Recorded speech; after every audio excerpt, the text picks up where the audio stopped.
দর্শক আসসালামু আলাইকুম। এই যে আপনারা ডিগিটা দেখতেছেন, এটা কিন্তু সরকারি জমি। এই গাছগুলো যে দেখতেছেন হাজার হাজার বিঘা, মানে 100 একর জমি।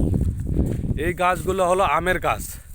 এই আমের গাছে কখনো ফল আসে না চিকিৎসার বাবকে।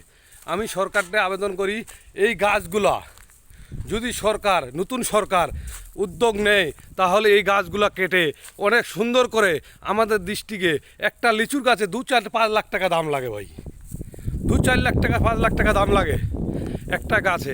তাহলে এখানে শয় লিচুর গাছ হবে। আমি নতুন সরকারকে বলতে চাই, এই গাছগুলা যেন শিগগিরই কাটি ফেলে নতুন করে যেন লিচুর গাছ লাগানো হয়। আমরা পাবো না ঠিক আছে, সরকার পাবে, সরকার নাই পাবে জনগণ পাবে, জনগণ নাই পাবে অসহায় লোক পাবে। তো এটাই আমি আবেদন করতে চাই। হাজার হাজার লক্ষ লক্ষ গাছ বেকার পড়ে আছে, কোনো কার্যকর না এই গাছ আমাদের। এই দেখতেছেন 6 বিঘা মাটি, 100 একর বিঘা মাটি। এই গাছগুলো দেখেন বেকার, কোনো কাজে লাগে না। আর একটা লিচুর গাছ লাগালে এখানে 6 লিচুর গাছ হবে, লিচু হবে খুব। মাটি আমাদের অনেক ভালো। গ্রাম দিনাজপুর ডিস্ট্রিক্ট, বিরল থানা, গ্রাম বিষ্ণুপুর।